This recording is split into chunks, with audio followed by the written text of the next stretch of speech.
final farewell from active politics for Grand Chief. Leaders have much to learn from Founding Fathers' experience. And Treasurer remains in government benches during session.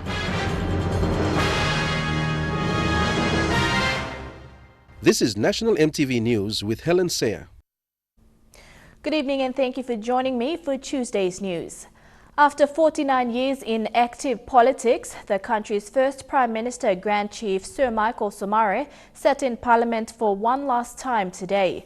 Parliament suspended standing orders to mark the Founding Fathers' retirement from public service and politics. Sir Michael said he has often reflected on this day and admitted he did not want to imagine a life outside of politics. Grand Chief Sir Michael Somare gave the best of his years to the nation that is Papua New Guinea.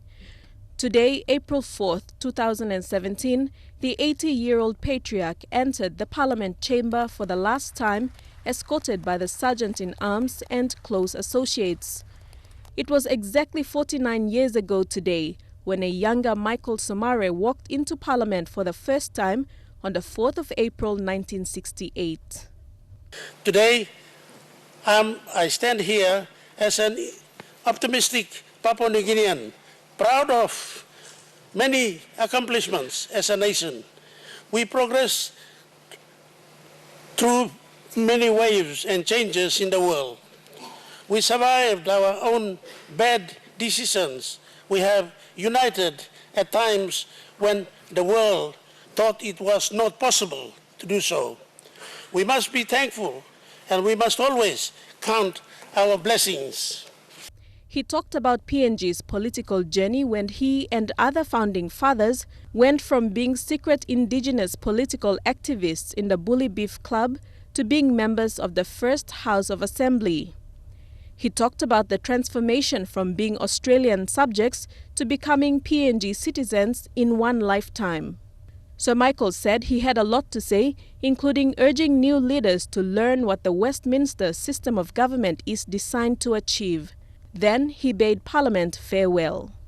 I gave my best years in this country, and I gave my best years in this country, and I serve as a politician. And I hope you will each find the grace to continue our dream of our great nation, Papua New Guinea. Thank you, Mr. Speaker. Prime Minister Peter O'Neill thanked Sir Michael for the vibrant political system the country now enjoys. He also acknowledged the Grand Chief for his leadership, having served with him in government. Honourable members and Mr. Speaker, I thank the Grand Chief Sir Michael Somare for his contribution to Papua New Guinea, to the National Parliament, and for guiding this nation through independence. I wish the Grand Chief and Lady Veronica a long and happy and healthy retirement. Thank you, Mr. Speaker. Mr. O'Neill said the Grand Chief's wisdom and knowledge will be missed in the big house, especially the experience that comes only from 49 years of elected service. Deli Waigeno, National EMTV News. Opposition leader Don Pollier says PNG leaders must embrace the kind of leadership Grand Chief Sir Michael Somare has shown over the years. Pollier said Sir Michael's leadership traits had come a long way in shaping the nation. The opposition leader made these remarks in an extended word of farewell in Parliament today. Don't worry, it took place in Italian language. Somare am rice bearable. The opposition leader gave his farewell speech for the East Pacific governor in a more informal manner. While outlining the story of his life in Kandep, Pollier said his political career was inspired by Sir Michael. The Kandep MP knew of Somare when disaster struck Kandep in 1972. I came to know the name Somare in 1972. I was only a 4 or 5 years old boy then. My father is reassuring what my mother had already spoken, that rice is coming, and there's a man called Somare will be sending rice to a no man's land with people who are dying out there in some place called Kandep. Highlighting Somare's leadership as the former Prime Minister, The opposition leader said leaders of the 10th Parliament must embrace the legacy of our forefathers for PNG to move forward.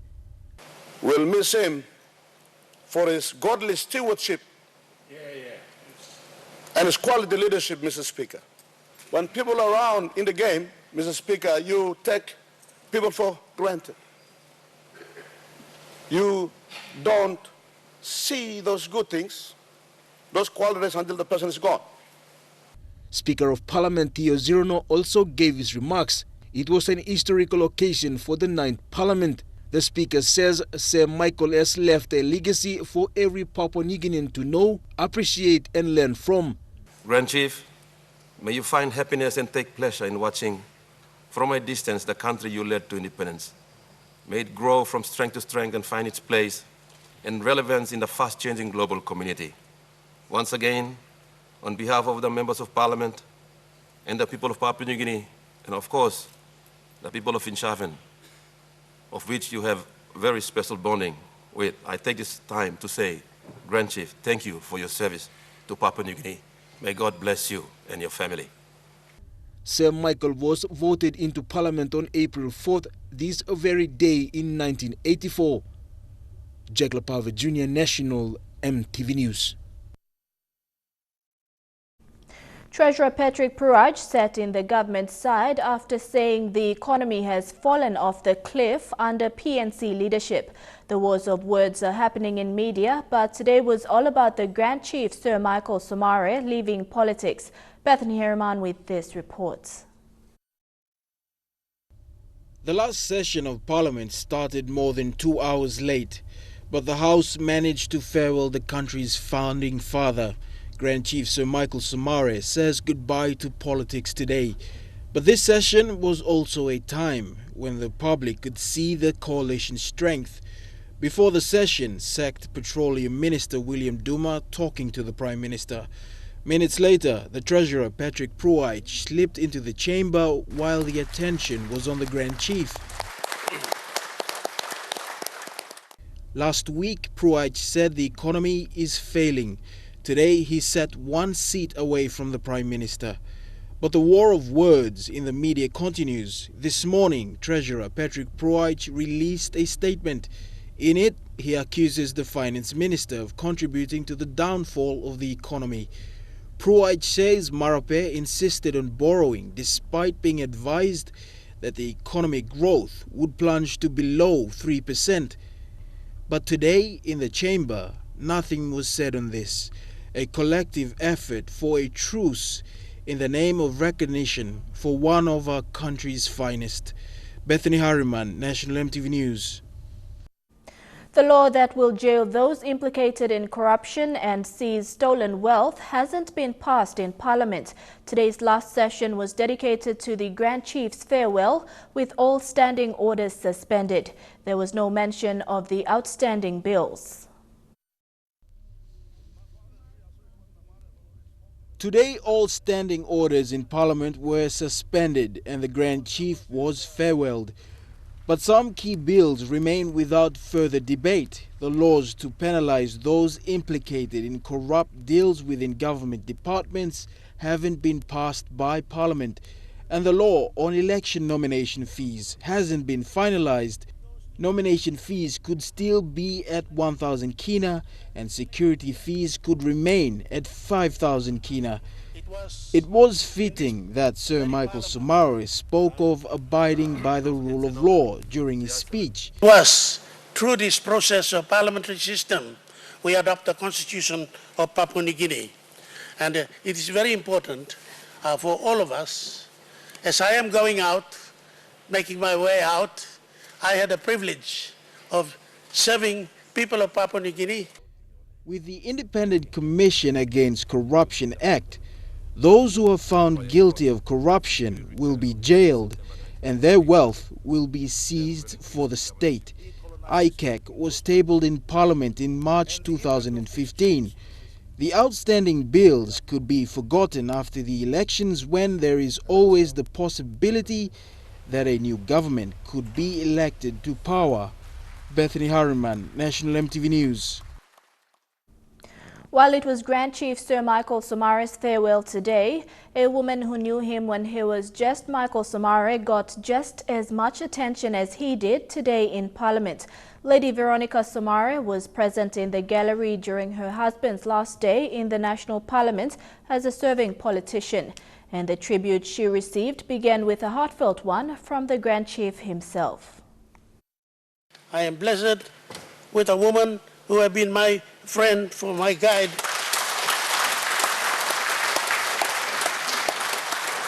Friend and my guide since we were both young together.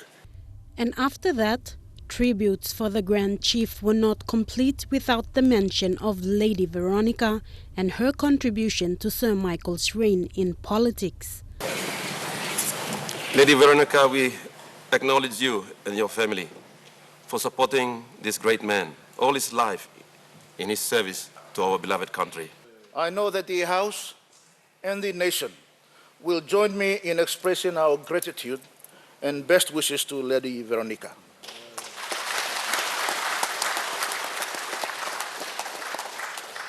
We thank her for a wonderful support for Grand Chief right throughout his long career in this House. Throughout her husband's historical tenure in office, Lady Veronica has shied away from the media, never once giving an interview. But her presence was always felt, as it was today. The Somares have been married since 1965, and unlike many others, this 52-year-long marriage has lasted throughout the decades of Sir Michael's political career, in itself a significant personal achievement. And it is safe to say the Grand Chief will not be alone when he leaves politics this year.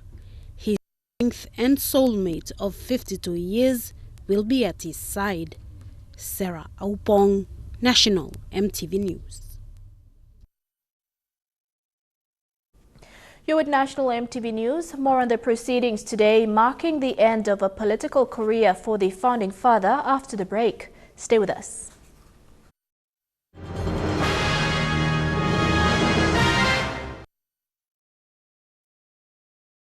Welcome back. Only a minority were privileged to witness the last day of Grand Chief Sir Michael Somare in Parliament today. From the estimated 500 people who waited outside the gates of the National Parliament, only about 100 people were allowed in. It was a long wait for the hundreds who gathered outside the gates to the National Parliament. But many said it was worth the wait, as that was their only chance of seeing the founding father of Papua New Guinea in Parliament for the last time. About 3 hours later, those who were at the front of the line were fortunate to get inside the Parliament gates. There was police presence, and those who were lucky to get inside the gates, they were thoroughly searched before they were allowed to walk up the stairs of the Parliament. But again, there was another queue just outside the steps of the Parliament. From those who managed to get inside the gates of the Parliament, only a minority were allowed to get inside the chambers because of limited space. Thekla Gunga, National EMTV News. From the parliamentary farewell seating, Grand Chief Sir Michael Somare was escorted by members of Parliament to the State Function Room. At the State Function Room, where tributes flowed from party leaders. Adelaide Xerox Curry with this report.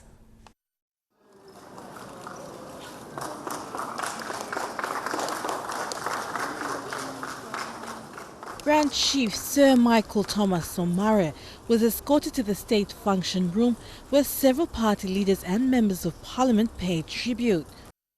The tributers were led by Treasurer and National Alliance Party leader Patrick Pruach. Michael, as I've stated to you some 5 years ago, when you handed over the leadership of National Alliance to me, I said to you that your Susa very big. And it is something that, as we evolve in the development of our country, we will try to aspire to feed. It was then followed by Governor for Morobe and Party Leader for Christian Democratic Party, Kelly Naru. A great visionary leader and father of our nation, Grand Chief Sir Michael Thomas Somare. For the benefit of the audience here, this great man's dreams began in Morobe. The NCD Governor Powers Parker thanked the Grand Chief Sir Michael Somare and Lady Veronica Somare for bringing independence to the land of 1,000 tribes. With so many languages, in other parts of the world it has failed. But your belief in our people, that despite all our differences, despite the many barriers, or despite the fact that some of our tribes were still at war, tribal war, that we can still come together as a nation, that in itself is a great achievement. Dr. Pukatemu thanked the Grand Chief for entrusting him with key ministry positions. Thank you, Bada Heria, Grand Chief. Thank you, Bada Heria, Lady Veronica. Omuyamui contribution itada tanubada Papua New Guinea lalonai be tauta be yaha gergere alasi. Dirabalau, thank you, Henia. While United Resource Party leader and member for Hagen Open, William Duma, spoke of his political career with the father of the nation. Knows everyone even before they were born. And I think in the case of our founding father, God knew him very well. And for a short man like him, a person who's also short like myself, to come all the way from Karawa village in the Muriklage of East Sepik. Grand Chief Sir Michael Thomas Somare thanked government for organizing the state lunch farewell. He said that his only hope is that PNG looks at having 2 or 3 parties in the future. I hope I don't insult any one of you, but I think it is a good thing. That's why I say we have to develop a system of government, 2-party system or 3-party system, like developed countries have done in Australia and New Zealand and other places. The Grand Chief lastly had this to say to the O'Neill Dion government. Very best, go out to the election, don't curse each other. Yes, you can. You can talk. I've been a run good on bicycle, me can run good, I'm good play talk. So you know can throw my spear and I talk, people fight long, they like and passino. Passin, yeah. Passin does all play you, but you kill him. Bell long all get a man marry. Yeah. The Grand Chief was presented gifts by Milimbe Governor Titus Philemon and finally, as fitting for the father of the nation, shook hands with all guests who attended the farewell state lunch. Adelaide Sirox, Kari National, EMTV News. And now looking at our finance news, the Kina closed unchanged at $0.3145 in the interbank markets. At Bank South Pacific, your Kina was buying $0.3070 $0.4012 Australian dollars, $0.2857 euro, and 33.78 Japanese yen. Looking at commodity prices at New York close, gold and cocoa closed higher, while coffee and copra closed the day lower. Palm oil closed higher, while crude oil and copper closed the day lower. And on the stock market, the Dow Jones closed at 13.01 points lower, the ASX closed at 16.08 points lower, and the All Ordinaries closed at 13.91 points lower. National EMTV News continues with the day's other stories after the break. Stay with us.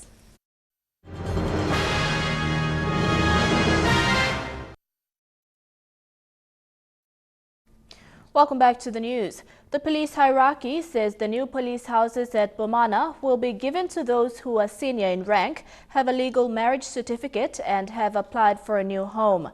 The hierarchy released this statement after families of police officers living at the condemned single barracks at Gordon's rushed to claim the new houses at Bomana yesterday. Families of police officers residing at the single barracks at Gordon's say the constabulary has taken a long time to relocate them to the new houses. Their comments follow numerous concerns on the type of environment they had been living in.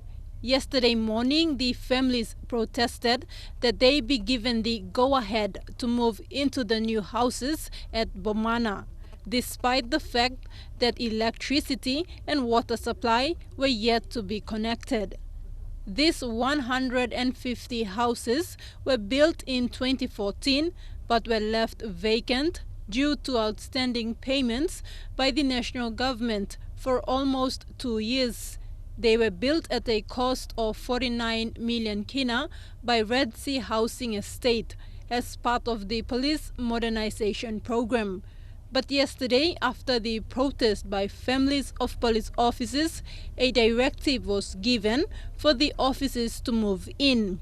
Thekla Gunga, National EMTV News.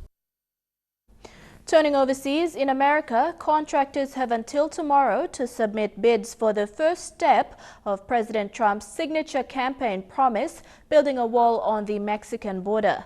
While the designs are yet to come, thousands of civilians will have to give up their private land to build the border wall.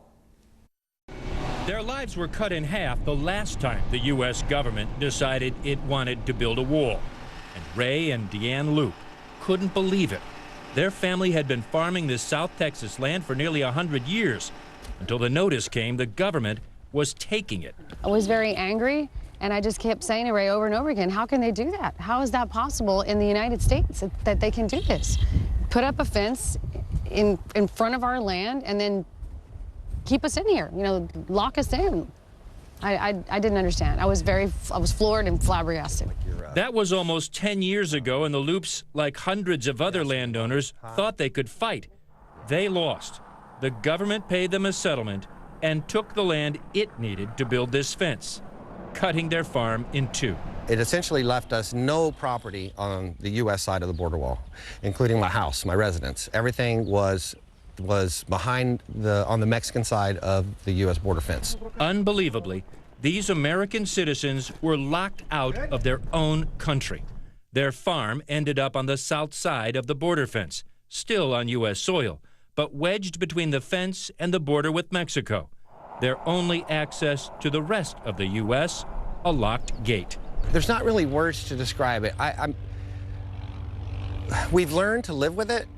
But when you come and you enter the border gate, you punch your code in, and you come behind the border wall, there is a feeling of isolation. A few months ago, the family found out just how isolated they really are. In the middle of the night, a fire broke out, and as the fire raged, fire engines were slow to get there, hampered by that border fence. And I kept standing there yelling, where are they, Ray?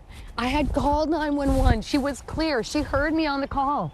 She knew where I was, but they couldn't get in here. According to our neighbors, they said the fire trucks kept driving up and down the street. We heard the fire trucks. The family got out barely, but not their pets. We had a little miniature goat. He was on fire, and he was running out of the structure screaming because he was burning alive. Everything was gone. He told me, you cannot go back in for them. And we all stood in the yard and we had to listen to their cries, burning alive, and we couldn't go back in and save them. The Loops story is part of a CNN analysis of 442 lawsuits filed by the U.S. government against American landowners. The property owners either fought to keep their land or tried to get more money than the federal government was offering under eminent domain. In most cases, a CNN analysis found those landowners lost the battle. And a decade later, 93 of the lawsuits are still in court. What did all those landowners get? A total of $78 million, the fair market value to cover 654 miles of current border fence land the government took. But what happened 10 years ago in mostly desolate, dry ranch land will be nothing compared to what's about to take place. President Trump's recent executive order to expand the border wall could stretch into more highly populated areas. It will bisect even more farms, golf courses, resorts, and ranches. Hundreds of miles of wall and hundreds, if not thousands of landowners will be forced to sell their property to the government. Former Customs and Border Protection Commissioner Ralph Basham says expect huge, prolonged legal battles. Particularly in the urban areas, it's going to be very complicated. It's going to be, it's not a popular idea. And like I said, individuals are not happy when, they lose part of their property. The Riverbend Golf Club and Resort in Brownsville, Texas, is bracing for the worst. The fence is already here on the right and the left. If the government decides to finish it, it will cut the resort in two. 70% of our property would be on the south side of the wall. That would affect 15 of our 18 holes of the golf course and over 200 residences. Jeremy Barnard is the general manager and says residents here will fight for fair value of their property. I don't think anybody here is just going to hand over the property. Pat Bell is one of them. What happens here means everything to me. Like almost everyone CNN talked to along this border, Bell is a Trump supporter. But she does not support a wall, especially one that would essentially move her home to the Mexican side of it. She says fences and walls don't work, which is exactly why she plans to fight for her property. So absolutely, I would go to the people that are in charge, and you hate to say I would get a lawyer, but if it come to that issue and you had to, you would. Bell, like thousands of other property owners along this border, nervously wait the final design, placement, and eventual legal notice that the U.S. government is coming to take away their land. And back home, the Rabal Queen trial is considered as one of the longest yet expensive trials in the country. The case has now dragged into its 5th year. In April 2016, after numerous court proceedings, a trial commenced into the 2012 maritime disaster that killed more than 200 passengers. Over 200 people, either survivors or relatives of the people who died or perished on that day, had their names enlisted as possible witnesses to testify against the two accused. MV Rabal Queen owner Captain Peter Robert Sharp and his ship's captain Anthony Tiao each had 172 counts of manslaughter charges laid against their names. Our Kokopo-based journalist Edwin Fidelis has been following the trial and filed this special report. In June 2012, 4 months after the mishap, Prime Minister Peter O'Neill ordered a commission of inquiry into the maritime disaster. A 250-page report was compiled by Judge Warwick Andrew based on passengers and crew members' testimonies, including the two accused, Captain Peter Sharp and the chief mate, Captain Anthony Tiao. In the Commission of Inquiry report, the particulars of the ship were provided, including details of the entire voyage from Buka until the time of the sinking in the Morobe province. The report outlined the total number of passengers on board the vessel, yet some of the names were not on the ship's manifest. In April last year, after numerous court proceedings, the Rabal Queen case was finally brought to a trial. The case that has now dragged into its 5th year had much of its court hearings based on the 2012 Commission of Inquiry report. Captain Peter Sharp and the ship's captain Anthony Tiao have 172 counts of manslaughter charges laid against them, and 1 count each for sending an unseaworthy ship to sea. More than 100 witnesses have already testified since the trial began, including a maritime expert from Australia. For the survivors and relatives of those who died or perished during the disaster, many still haven't found peace. They kept showing up at the courthouse, hoping the case would soon be brought to an end. People someplace come, you want to bring my attention that, hey, case you register finish long or some long court na you long suruh kami ko natin mi play someplace less that's mi play strong yet long pursue this case you must spoil. These are some of the pictures taken before the ship left Buka 5 years ago, and these were pictures taken a few hours after the ship sank. In the courtroom, these pictures were presented as evidence in the trial. It is a stark reminder of what happened on the 2nd of February 2012. Some passengers and crew members on board the vessel were rescued on that day. Others arrived in body bags a few days later. The lives that were lost, all pick na doc number by me just lara mo senta sola. We are talking about human beings, so it is very important that Mipla must fight strongly this land. Justice must be done to the families of the deceased one and the victims as a whole. The trial has taken an equal spillover effect from the state of the depreciating country's economy in recent months. The government has prolonged the delay of funding the case to accommodate witnesses traveling to Kokopo to testify in the trial. The delay had stirred up anguish between prosecutors in the trial and also members of the public who were concerned that the case may be thrown out and the accused set free if witnesses are not made available to testify. In November last year, the Chief Secretary, the Finance, the Treasury and the Justice Secretaries were all summoned by the presiding judge, Justice Terence Higgins, to appear in court and explain why the Rabaul trial wasn't funded. The trial was later granted a funding of 650,000 kina following the issuing of the court order. The money was used by police to cater to witnesses' travel and accommodation expenses to Kokopo. The trial has been further adjourned to next Monday, with many more witnesses who are expected to be called into the courtroom to tell the court their stories, many of them hoping their testimonies will put an end to this 5-year-old court battle. Edwin Fidelis, National EMTV News, Kokopo. And now to a related story on Grand Chief Sir Michael Somare's farewell. The Pacific Council of Chiefs has come out today saying it is disappointed by the government's decision to cancel the Grand Chief Sir Michael Somare's final farewell, originally planned for this Thursday. They say the cancellation of the grand farewell is disrespectful to the founding father of the nation. The Council of Chiefs is made up of chiefs and representatives from all districts of East Sepik Province. The chiefs gathered this morning outside Parliament to air their frustrations on the call to cancel the final farewell of the Grand Chief Sir Michael Somare. They say Sir Michael must be given a proper farewell. Na mibla nuna plon tok nugat lon disla. So skabman a state ino look sabe lon disla na ino kimi hona longem mibla lo sipik mibla gat respect na hona longem. So we are here. Mibla organize lo last la week. Lo sit down lo here. Want all youth. La mibla la kisimem. Go back. Regardless, suppose politics, if we are not worry, but still, in our melon in our culture, we go back.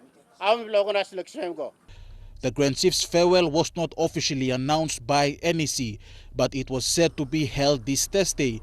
However, the call to cancel the farewell was made over the weekend after National Alliance Party leader Patrick Pruitt criticized the PNC-led government. Big play issue and big play something. And be very sensitive. But look me money me like looking more same. I'm not gonna come up sensitive. You me like making him come up peacefully. Alright, big plus something, me start up here talk now, me like Maki Molgata youth me like East Sepik Province. Me like raising the concern. If Prime Minister can rescind his decision, look me like put him hand one time.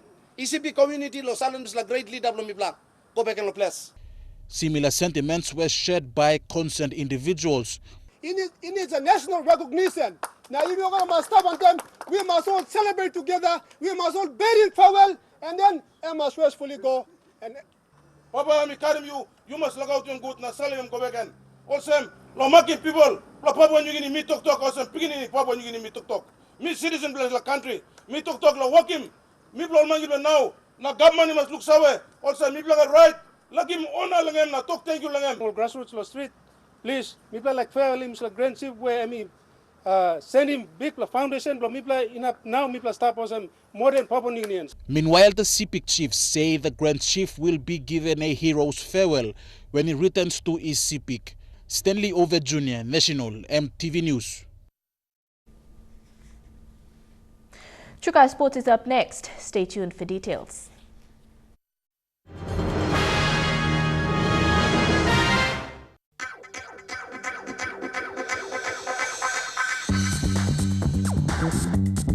Chukai Sports.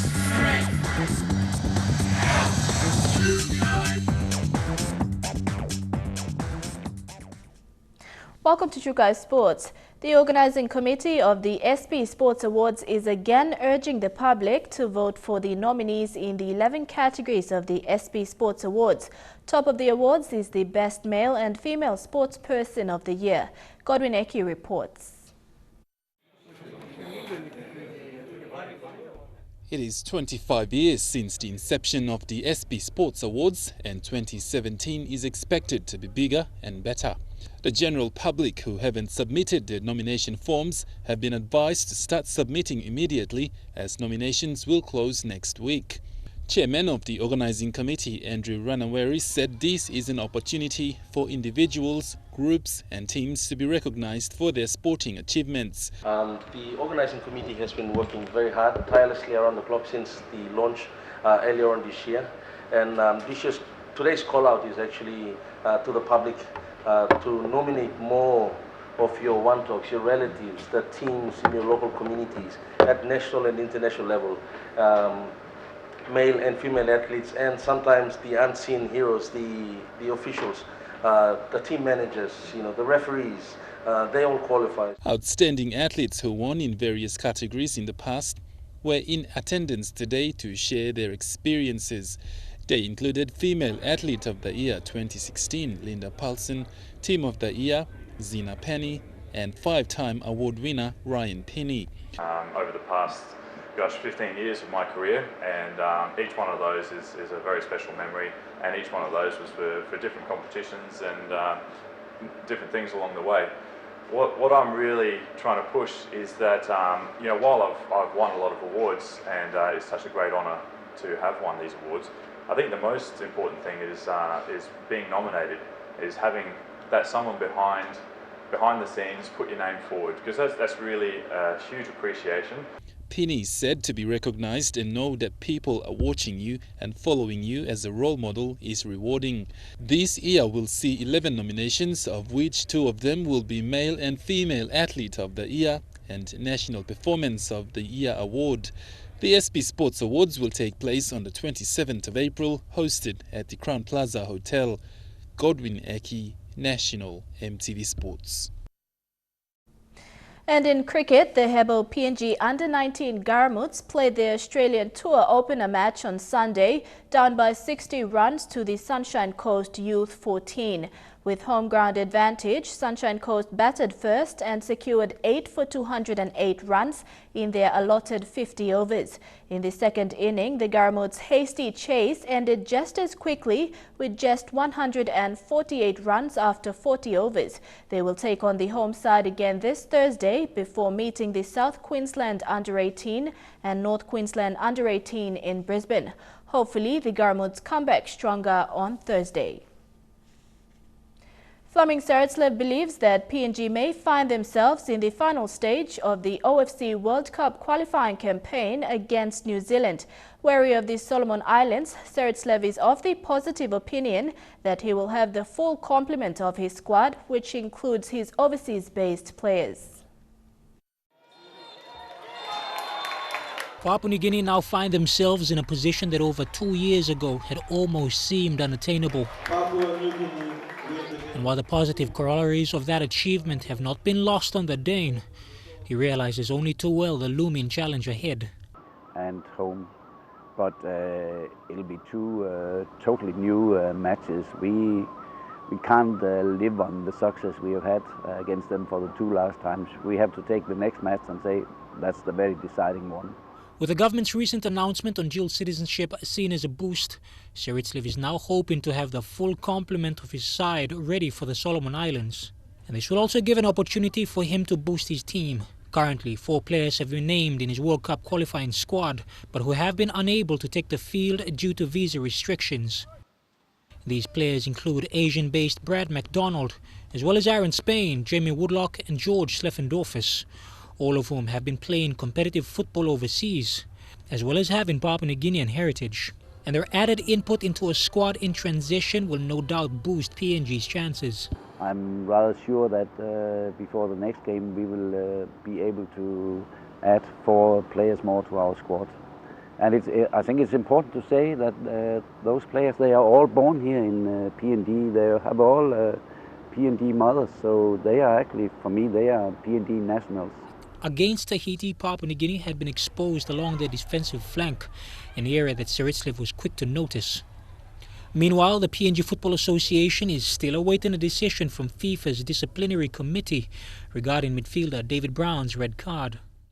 A request for a downgrade has been submitted with a decision to be handed down later this month. After the Tahiti victory, there had been consternation regarding the spine of the squad. However, the coach to date is pleased with the performance of his current midfield. Players adapted to your playing style philosophy, but I'm very satisfied with the way they have done it until now. And I'm very satisfied with, for example, our two central midfielders, Jacob Sabur and Emmanuel Simon. They're having a work rate that is outstanding. The Solomon Islands recently announced a full-strength Honiara-based training camp featuring some of the biggest names in the country. Veteran skipper Henry Farado and futsal maestro Michael Lealafa headlining. Other names include Tutizama Tenito and Joachim Warroy, who both had stints in the Telecom National Soccer League.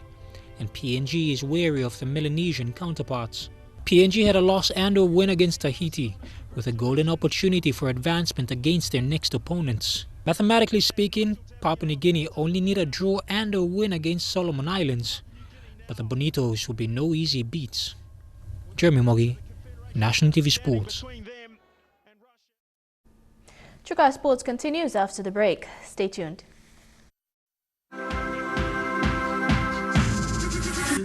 Chukai Sports. Welcome back to Chukai Sports. Marking 1,000 days today until the 2018 Gold Coast Commonwealth Games, the host city will be sharing the code of basketball between Townsville and Cairns. Townsville City Mayor Jenny Hill said the city is ready and is looking forward to hosting some of the pool matches. Host of the 2018 Commonwealth Games, the city of Gold Coast today celebrated the countdown of marking 1,000 days to the Games. While preparations for the host city are going well, athletes, accommodation, sporting facilities and infrastructure, including transport, the event is set to be one of the biggest ever to be hosted in regional Australia. Speaking to Townsville City Mayor Jenny Hill in Townsville, she says it's a great privilege and honour for both Townsville and Cairns to host the basketball matches. Well, there are two things Townsville are going to do. Firstly, we're offering our facilities for countries to train prior to the Commonwealth Games. And secondly, we'll be hosting basketball games here in Townsville. So we look forward to maybe seeing a team from Papua New Guinea competing here as part of the Commonwealth Games. Hill said Townsville City has what it takes to leave its visitors with great memories of the city while waiting to put on a good show for the tourists. The basketball match in Townsville will be played at the home of the Townsville Crocodiles. Cairns resident and basketball PNG CEO Joel Kalu told MTV Sports that PNG is in a good position to create relationship between the two regional cities in North Queensland. You know, Cairns in particular, I can speak as a, being a home city, you don't get too many opportunities to see that level of play. So to have those games there is fantastic. Fantastic for us as, Papua New Guineans being able to come down and watch those games because they're on our doorstep. Same thing with Townsville. Townsville basketball, is a very well-run organisation, and I think, they've got the right pieces in place to put those games and showcase those games, to big crowds as well. So it's exciting. Basketball is obviously on the move, and to be a part of that and for us to build some partners through the Commonwealth Games is something we're hoping to do. Meanwhile, the competition will be spread out around the city of Gold Coast, with the opening ceremony to take place at the Metricon Stadium. Godwin Eki, National MTV Sports. And that ends Chukai Sports. The weather details after the break. Chukai Sports.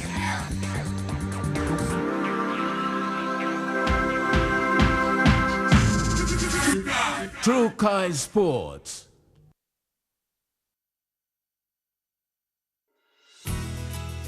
The weather details are proudly brought to you by Dulux Weather Shield. Worth doing with Dulux.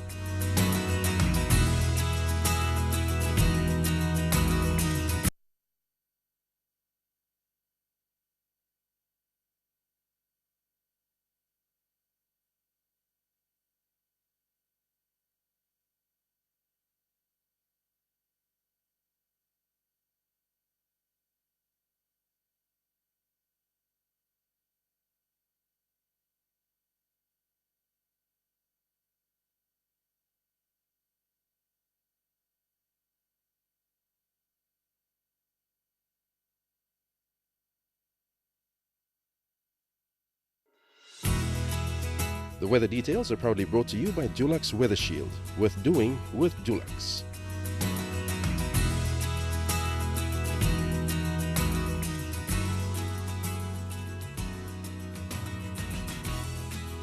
Your weather forecast for tonight and tomorrow: in the southern region, afternoon and evening thundery showers in Port Moresby, becoming cloudy with few showers in Daru, afternoon showers occurring in Kerema, partly cloudy with chances of evening shower or two in Alotau, and afternoon showers and thunderstorms in Popondetta. In the Mamasa region, occasional afternoon showers in Leh, partly cloudy with some rain in Medang, cloudy with some rain occurring in Wewak, and cloudy with some showers and thunderstorms in Vanimo.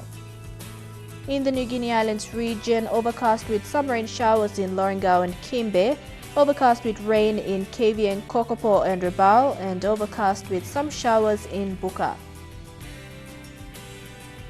And in the Highlands region, becoming cloudy with afternoon evening showers in the Highlands region.